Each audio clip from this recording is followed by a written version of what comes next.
अस्सलाम वालेकुम। हम सबको मालूम है कि लाहौर का एक मास्टर प्लान बना, सिंध मास्टर प्लान भी चल रहा है। लाहौर मास्टर प्लान बना और फिर उस मास्टर प्लान को कुछ दिन पहले लाहौर हाई कोर्ट ने उसको सस्पेंड कर दिया, उस पे काम रोक दिया गया। वो मास्टर प्लान है 2050 का। हम आज 2023 में बैठ के यहाँ से तकरीबन कोई 27 साल आगे का प्लान कर रहे हैं। मैं उस पे जब बैठा और मैंने कुछ चीज़ें पढ़नी शुरू की उस मास्टर प्लान के बारे में, और मैंने ये सोचा कि इसके पीछे रीज़न्स क्या हैं। वो तो खैर कोर्ट ने तो उसको कहा कि जी जो एयर क्वालिटी का इंडेक्स है ये डिस्टर्ब हो रहा है, जिसकी वजह एयर क्वालिटी नहीं मिल पाएगी, तो ये सही नहीं है। फिर जो वहाँ पे रावी अर्बन जो बनी हुई है डेवलपमेंट अथॉरिटी, उसके ऊपर भी कुछ क्वेश्चंस थे जिसकी वजह से उसको सस्पेंड किया गया। लेकिन पाकिस्तान के अंदर आप मसले को बिल्कुल ऊपर ऊपर से देखते हैं, बहुत सतही अंदाज में हम प्रॉब्लम सॉल्व करने की कोशिश करते हैं। अब असल जो मसला है वो लैंड रिफॉर्म्स का है। आप जब तक पाकिस्तान में, मेरी इस वीडियो सुनने वाला हर आदमी ये बात नोट कर ले, इस पे रिसर्च कर लीजिए प्लीज़ बैठ के, जब तक हम लैंड रिफॉर्म्स पे नहीं जाएंगे उस वक्त तक पाकिस्तान के अंदर कुछ भी ठीक नहीं हो सकता। हमारी पॉलिटिक्स इससे लिंक है, हमारा रिलीजन इससे लिंक हुआ हुआ है, हमारी हर चीज़ इससे लिंक, आपकी इकोनॉमिक्स इससे लिंक हुई हुई है, आपका सोशल स्ट्रक्चर पूरा इस पर बेस कर रहा है। लैंड रिफॉर्म्स जब पाकिस्तान आज़ाद हुआ, पाकिस्तान और इंडिया 1947 के बाद, लैंड रिफॉर्म्स इंडिया ने तो कर ली, हमने आज तक लैंड रिफॉर्म्स नहीं की। थोड़ा सा मैं आपको कंपैरिजन बताता हूँ कि ये जो लैंड रिफॉर्म्स हैं ये इंडिया ने कितनी की हैं और किस किस अंदाज से की हैं, ताकि हमें थोड़ा सा अंदाज़ा हो कि हमारे हमसाए में क्या हो रहा है और हम क्या काम कर रहे हैं। लैंड रिफॉर्म्स पे जाने से पहले इस चीज़ को समझना ज़रूरी है कि ये आपके लिए क्यों ज़रूरी है। लैंड रिफॉर्म्स जो हैं ये किसी भी मुल्क के जो आवाम होते हैं वहाँ पे रिसोर्सेज की एलोकेशन करवाती हैं। वहाँ पे जो पॉवर्टी है, जो गुर्बत का लेवल है, उसके लिए उसको इम्प्रूव किया जाता है इसके थ्रू कि गुर्बत वहाँ से कम हो, गुर्बत का लेवल वहाँ से हटाया जाता है। यहाँ पे आपको लैंड रिफॉर्म्स की वजह से आपकी जो जो फूड की जो जो क्वालिटी है, जो फूड की सिक्योरिटी है वो बढ़ाई जाती है वहाँ के लोगों के लिए। जो अर्बनाइजेशन हो रही होती है, शहर जो बाहर निकल रहे होते हैं उनको कंट्रोल किया जाता है। ये डिसाइड किया जाता है लैंड रिफॉर्म्स के ज़रिए कि हमने कितनी परसेंट लैंड अपनी आबादी के हिसाब से हमने इंडस्ट्री में लेके जानी है, कितने परसेंट लैंड हमें एग्रीकल्चर पर रखनी है, और हमारे फ्यूचर प्लान्स क्या हैं अगले 50 साल के, 100 साल के। हम लोगों ने क्या किया कि हमने 1947 के बाद लैंड रिफॉर्म्स को कर लिया है गुनाह कबीरा। मैं आपको बताऊंगा इस वीडियो के अंदर, प्लीज़ पूरी वीडियो देखिएगा, आपको अंदाज़ा होगा कि यहाँ पे क्या हो रहा है और क्या कुछ हुआ है लैंड के साथ। इंडिया की बात करते हैं, इंडिया के अंदर 9 प्लान बन चुके हैं लैंड रिफॉर्म्स के ऊपर। 5-5 साल के 9 प्लान इंडिया में इम्प्लीमेंट हुए हुए हैं। पहला प्लान जो बना था वो बना था 1951 के अंदर, 47-48 के बाद वो बैठ गए थे इसके ऊपर काम करने के लिए। आप जाइए प्लीज़ रिसर्च कीजिए, 1948 में वहाँ पे लैंड रिफॉर्म्स पे काम हो रहा था। हम लोगों ने शायद शुरू किया, लेकिन उसके बाद हमने समझा ये तो बहुत छोटी सी चीज़ है, इसको फिर कभी किसी मौके पे देख लेंगे, पहले हम अपने बड़े बड़े मसले हल कर लेते हैं। और हम उन चीज़ों में उलझ गए जहाँ शायद हमें नहीं जाना चाहिए था। 1951 के अंदर पहला प्लान बना, 56 तक चला इंडिया का, जिसके अंदर उन्होंने कल्टीवेशन का एरिया को इंक्रीज किया, कम्युनिटी डेवलपमेंट के ऊपर सोचा उन्होंने, ये सब कुछ आप स्क्रीन पे देख रहे हैं। सेकंड प्लान 1956 पे इंप्लीमेंट हुआ, 61 तक गया। तीसरा प्लान वहाँ पे 61 से 66 तक इंप्लीमेंट हुआ, जहाँ फूड सिक्योरिटी पे जो कंसर्न्स थे उनको उन पे उस पर काम किया गया वहाँ पे। फोर्थ प्लान 1969 से 74 के अंदर वहाँ इंप्लीमेंट हुआ, जिस टाइम पे हम भी किसी और चक्रों में लगे हुए थे, और उस टाइम पे इंडिया में ये प्लान भी चल रहा था। फिफ्थ प्लान के अंदर 1974 से 79 तक 5 साल का प्लान है। छठा प्लान 1980 से 85 तक का है। सातवां प्लान 1985 से लेकर 90 तक का है। आठवां प्लान 92 से 97 का है। नाइन्थ प्लान जो इंप्लीमेंट हुआ वो 1997 से लेकर 2002 तक के प्लान हैं। बेशक उनको कुछ मसले आए जिसकी वजह उनके पास भी वही थी जो हमारे साथ भी थी, कि आपके पास इकोनॉमिक रिसोर्सेज नहीं थे, आपको चूंकि गोरे ने छोड़ा था तो उसके बाद आप इस हालत में नहीं थे कि आप खड़े होते, आप सर्वाइव करते। वही मसले से इंडिया भी उससे भुगत रहा था, गुरबत वहाँ भी बहुत थी, आवाम वहाँ भी बहुत थी, लेकिन उन्होंने 9 प्लान्स बना के इंप्लीमेंट किए। मैं आपको थोड़ी सी एक नीचे 3 चीज़ें मैं आपको बताऊँ। 3 ऐसी स्टेट्स हैं इंडिया की वहाँ पे जो चीज़ इंप्लीमेंट हुई है, आप देखिए, ज़रा सोच देखिए कि उन्होंने इस चीज़ को किस अंदाज से महसूस कर लिया और किस अंदाज से उन्होंने इस जागीरदारी निज़ाम का खात्मा किया है। केरला स्टेट, केरला स्टेट के अंदर 10 एकड़ जो लैंड है वो एलोकेट कर दी गई, सील लगा दिया गया, उसको कैप कर दिया गया कि 10 एकड़ लैंड जो है, अगर आपकी फैमिली के 5 मेंबर हैं तो आप सिर्फ 10 एकड़ लैंड तक ले सकते हैं, वरना आप लैंड ओनरशिप नहीं जा सकती 10 एकड़ से ऊपर आपके पास। 15 एकड़ जो है वो कर दी गई, दे दी गई। अगर आपके जो है 10 से ज़्यादा फैमिली मेंबर हैं तो 15 एकड़ पे जा सकते हैं। और 5 अगर कोई इंडिविजुअल इंसान ज़मीन लेता है केरला के अंदर तो 5 एकड़ से ऊपर वो ज़मीन बाय नहीं कर सकता। एक्सीडिंग तब होगी जब प्लांटेशन के लिए या किसी बागात के लिए ज़मीन लेंगे तो आप उसमें से बढ़ सकते हैं। तमिलनाडु तमिलनाडु के अंदर 5 मेंबर्स अगर आपके हैं तो आप 30 एकड़ तक ज़मीन बाय कर सकते हैं। 30 एकड़ से ऊपर आप ज़मीन बाय नहीं कर सकते। और इंडिविजुअल अगर आप एक अकेले फ़र्द हो तो सिर्फ 5 एकड़ की ज़मीन आप ले सकते हो। कंपनीज की फॉर्म में काम करते हैं, कंपनीज की शक्ल में, तो आपके पास 15 एकड़ आपके पास ज़मीन है। प्लांटेशन में एक लेवरेज रखा हुआ है कि वहाँ पे आप एक्सटेंड कर सकते हैं। वेस्ट बंगाल बंगाल के अंदर 24.7 एकड़ यानी 24.7 एकड़ की जो लैंड है वो इंडिविजुअली आप ले सकते हैं। इसके अलावा आप ज़मीन नहीं ले सकते। ये 3 एग्जांपल्स आपके सामने हैं इंडिया के अंदर कि उन्होंने किस अंदाज से कंट्रोल किया कि हम जो सबसे पहले तो उस बंदे से चीज़ पकड़ो जिसने कब्जा किया हुआ है ज़मीन के ऊपर। तो हमारे यहाँ इस चीज़ को हम आज तक ख़त्म नहीं कर सके। पाकिस्तान में 1947 से के बाद से लेके अब यहाँ पे जो हुआ है ज़मीन के साथ, आप जब वो सूरत हाल देखिए आपका दिल खून के आंसू होएगा। आपको अंदाज़ा होगा कि इस मुल्क के साथ असल मसला क्या है, वो है ज़मीन का मसला।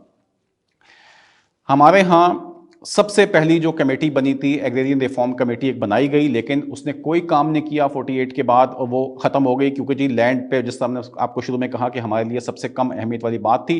पहली दफ़ा 1959 के अंदर अयूब खान साहब जब वो बैठे आके तो उन्होंने लैंड रिफॉर्म्स पे गए। अयूब खान साहब 1959 में उन्होंने क्या इंप्लीमेंट किया?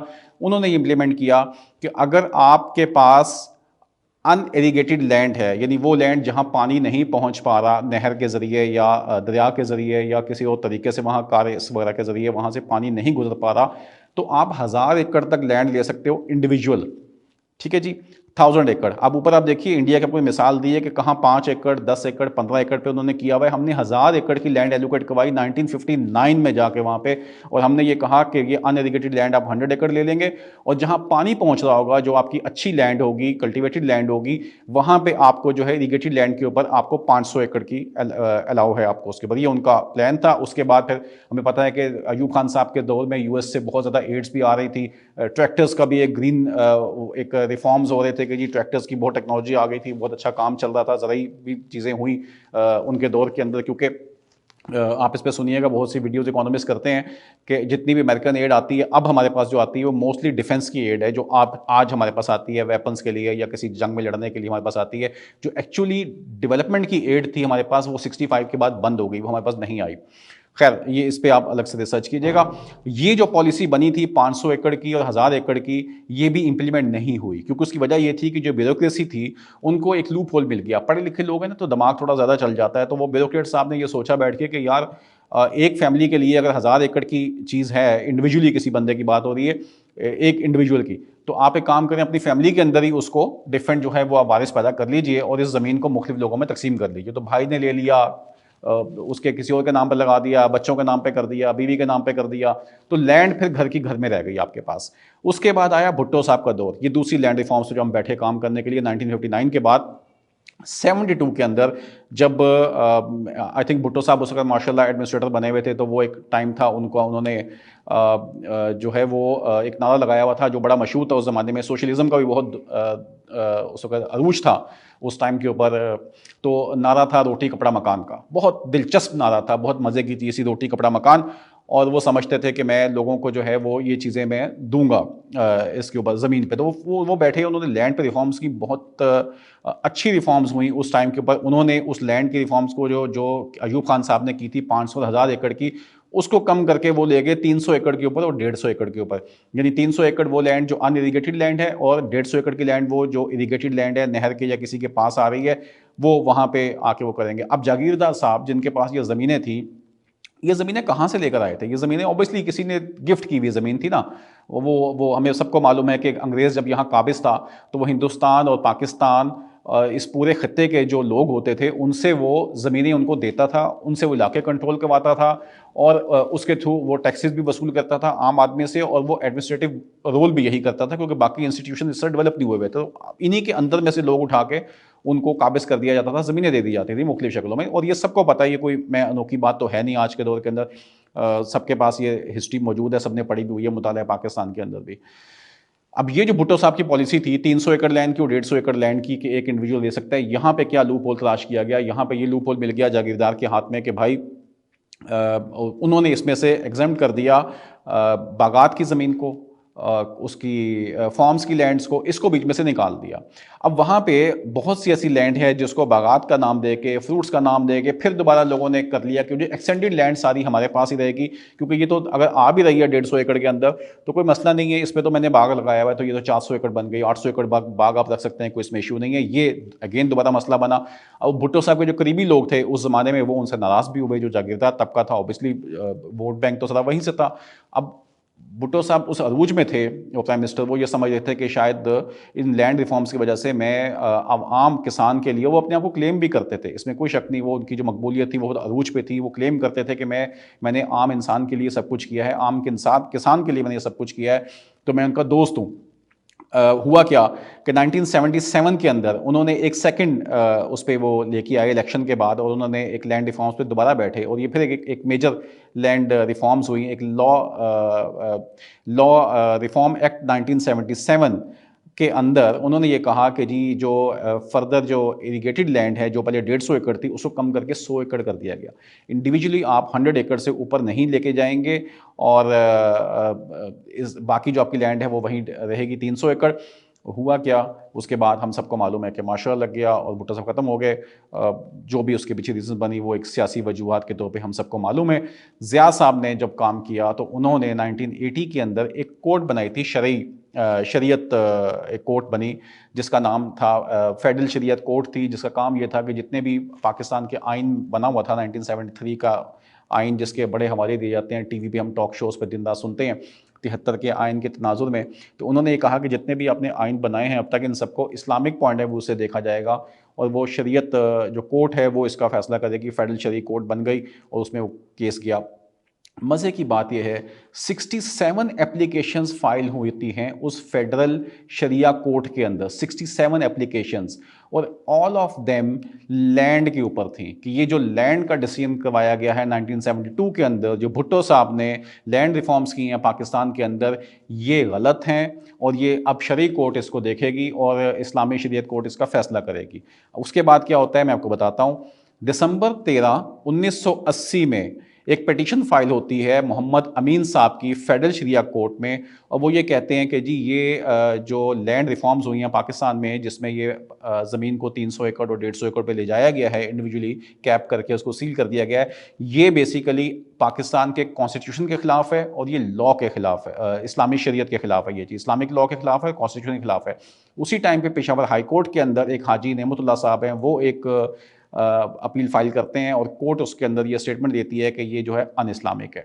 इसके बाद 1980 के अंदर, इसी बैकग्राउंड में आप देखिएगा, इसी तनाजुर के अंदर 1980 के अंदर एक अपील फाइल होती है सुप्रीम कोर्ट के शरिया बेंच के अंदर, और वहाँ पे एक वक्फ है कजलबाश वक्फ के नाम से, उनकी तरफ से ये कहा गया, एक रिलीजियस इंस्टीट्यूशन था, उनकी तरफ से ये कहा गया कि जी हमारी जो लैंड है ये तो ह्यूमैनिटी के लिए है, हमने जितनी बड़ी लैंड रखी हुई है ये तो इंसान की खिदमत के लिए है, और ये इस्लामिक लॉज के अंदर भी ये चीज़ मौजूद नहीं है, लिहाजा इस पर प्रॉपर हेयरिंग की जाए। उस पर केस चलता है, 1980 के फाइल हुआ हुआ है। 1989 में आके 9 साल के बाद इस पर डिसीजन आता है। तो हमारे यहाँ मुकदमे हमें मालूम है कि तकरीबन सालों ही खिंच जाते हैं। तो ये जब फैसला आता है इसके ऊपर, तो जिसमें ये कहा जाता है 23 मार्च 1990 को ये चीज़ इंप्लीमेंट करवा दी जाती है, और वो कहा क्या जाता है कि, और ये इसमें शामिल कौन है, अब ये भी देखिए, सबसे पहले 5 लोग हैं जी जो इसमें शामिल हैं, इस शरई बेंच जो बना है सुप्रीम कोर्ट का, उसमें 5 लोग शामिल हैं। 3 जजेस हैं जो सुप्रीम कोर्ट की तरफ से आ रहे हैं, जिसके अंदर मशहूर ज़माना नसीम हसन शाह साहब हैं, जस्टिस नसीम हसन शाह, उसके बाद शफीउर रहमान साहब हैं, उसके बाद अफजलुल्लाह साहब हैं। ये 3 जजेस हैं सुप्रीम कोर्ट की तरफ से, मोअज़्ज़ज़ जजेस। 2 जो हैं वो उलमा कराम आ रहे हैं इस्लामिक शरिया कोर्ट से, और जो 2 वो आ रहे हैं वो हैं जी मुफ्ती तकी उस्मानी साहब और पीर करम शाह साहब। ये 2 लोग हैं जो यहाँ से आए हैं उसके अंदर।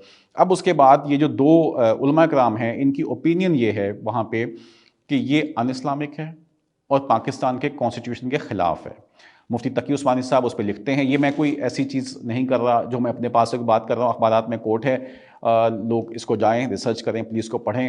वो वहाँ पे ये चीज़ लिखी जाती है कि ये जो फैसला हुआ हुआ है इस टाइम के ऊपर। जो 1972 की रिफॉर्म्स बनी हुई हैं ये गलत बनी हुई हैं, क्योंकि अल्लाह जो है वो उसने ये इंसान को ये सब चीज़ें दी हैं, वसाइल उसके लिए दिए हुए हैं, और आप उसको कैप नहीं कर सकते।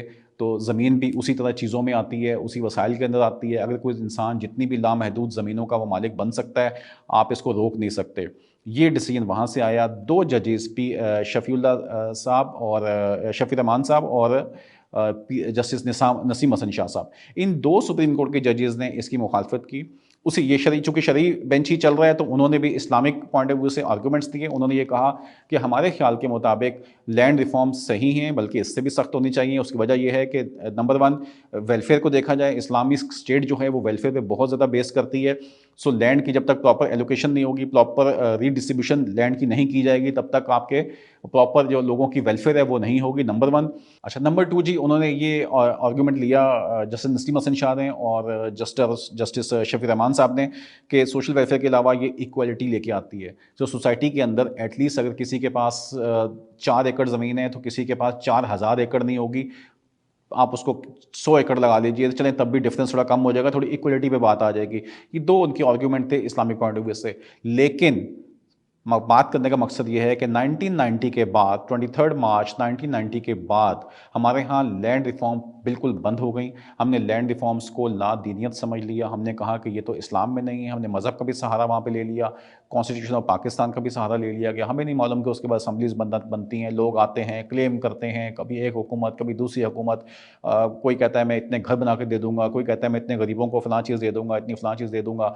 आप मास्टर प्लान बना लीजिए कराची का, मास्टर प्लान बना लीजिए लाहौर का, अब आप बात कर लीजिए बहरिया टाउन पे, आप बात कर लीजिए डीएचए के ऊपर, आप बात कर लीजिए बिल्डर्स के मामले को लेके, आप सब चीज़ों में बात कर लीजिए। लेकिन जो रूट कॉज है आपकी, जो आपने जाना है लैंड के ऊपर कि ये लैंड है किसके पास, ये किसकी ज़मीन है। वो किसी ज़माने में वो अमानुल्लाह मरहूम का एक जुमला था किसी स्टेज ड्रामे के अंदर, कि वो कहते थे कि जो गरीब वो कहते हैं जी कि गरीब ज़मीन किसकी है, अल्लाह की ज़मीन है, क्यों झूठ बोलते हो, ज़मीन अल्लाह की है। ज़मीन तो फ़लाने महकमे की है, फ़लाने बंदे की है, फ़लाने महकमे की है, फ़लाने बंदे की है ज़मीन। तो वही सूरत हाल यहाँ पे है कि आपने लैंड जो है वो तो गरीब को दी नहीं। आज ज़मीन जो है वो अगर आप उसको इससे हटा के और गरीबों में तकसीम करने के लिए जाएँ, तो आपके आधे मसले हल हो जाएँ यार। हम किस तरह से किन चीज़ों पे बात कर रहे हैं, कितने सतही अंदाज में तमाम पिक्चर को देख रहे हैं, लोगों को बेवकूफ़ बनाया हुआ है। हम बातें करते रहते हैं, किसी को फ्रॉड कर दिया, किसी को स्कैम में डाल दिया, किसी को इलीगल की चीज़ निकाल दी। लेकिन जो असल तारीख है, आप कभी जाकर कभी प्लीज़ वो पढ़िए, बैठिए और खुदा के वास्ते उस पर आवाज़ उठाइए। पाकिस्तान के अंदर लैंड रिफॉर्म्स होनी चाहिए। लैंड जो है वो उन लोगों के पास से वापस निकलनी चाहिए, आवाम में डिस्ट्रीब्यूट होनी चाहिए लैंड। लैंड किसके पास है? क्या एक आम आदमी बेचारा 80 गज़ के घर के लिए परेशान बैठा होता है, और कोई लोग ऐसे हैं कि उनको हम 300 एकड़ पे भी बाउंड नहीं कर सकते, हम 300 एकड़ पे भी रिस्ट्रिक्शन नहीं लगा सकते, वो भी इल्लीगल हो जाता है, वो भी अन इस्लामिक हो जाता है। हमारा मुआशरा कहाँ से गुजर रहा है, हम किस लेवल पे गिर चुके हैं। मुझे मैं आखिर में एक छोटा-सा वाक़या मुझे याद आया, मैं आपको सुनाता हूँ। एक मैंने कहीं पढ़ा था, आई डोंट नो ये सही है सही, लेकिन जिस तरह के वो ममालिक हैं, मुझे लगता है ये 100% सही होगा। किसी यूरोपियन कंट्रीज़ के अंदर एक बाप अपने बच्चे को लेके बाज़ार में जाता है। वो किसी मार्केट से गुज़र रहा है, तो वो देखता है उसका बच्चा जो है वो ज़िद करता है, बाहर खिलौने लटके हुए हैं, टॉयज़ शॉप है, वो टॉयज़ शॉप को देखता है और वो बाप से ज़िद करता है अंदर जाने की। बाप जाता है, बाप उसकी कीमत पूछता है खिलौने की, तो वो इतना महँगा होता है कि बाप अफ़ोर्ड नहीं कर सकता। सो वो अपने बच्चे को बहला के वहाँ से बाहर निकलता है, वो एक डिप्रेशन का शिकार हो जाता है।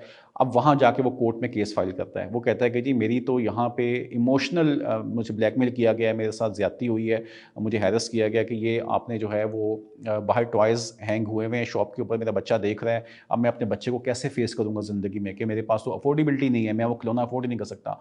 तो वहाँ की जो अदलिया है वो ये फ़ैसला देती है वहाँ पे कि तमाम जो मुल्क के टॉयज़ शॉप हैं, उनको ये ऑर्डर दिया जाता है कि जो बच्चों की चीज़ें हैं, खिलौने हैं, वो आप शोकेस में बाहर डिस्प्ले नहीं करेंगे विंडो से, आप उसको अंदर रखेंगे।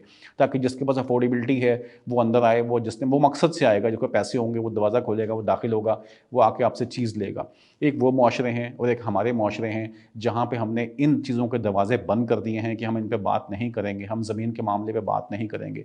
मेरे वीडियो बनाने का मकसद हरगिज़ ये नहीं होता कि मैं कोई चीज़ आपको कोई इस तरह की इन्फॉर्मेशन दूँ, या आपसे कोई ऐसी बात करूँ जो जो हर बंदा बात कर रहा है। मैं अपने दिल की बात करता हूँ, जो मैं पढ़ रहा हूँ, जो मैं सोच रहा हूँ, जो मैं समझ रहा हूँ कि इस मुआशरे के अंदर होना चाहिए, जो हम सबकी बेहतरी के लिए है। आपको भी यहाँ रहना है, मुझे भी यहाँ रहना है, आप और हम इस पाकिस्तान के मालिक हैं, ये मुल्क हमारा है। यहाँ पे सब कुछ जो हो रहा है वो हमारे पैसे से हो रहा है, मेरे टैक्सेस से हो रहा है। आपको और मुझे इस पे आवाज़ उठानी चाहिए। हम अपना अपना काम कर रहे हैं, लेकिन अपने हिस्से की ईंट लगाइए खुदा के वास्ते। आप कम से कम इतना तो कर सकते हैं कि 15 मिनट 20 मिनट दिन के निकाल के आप इस तरह के मटेरियल को पढ़ सकते हैं, बजाय इसके कि हम फेसबुक के ऊपर या सोशल मीडिया के ऊपर गलत किस्म की पोस्टें शेयर करते रहें, डिस्कस करते रहें। क्या हम माशरे के अंदर तब्दीली लाने के लिए कोई ऐसी चीज़ रिसर्च करके शेयर नहीं कर सकते?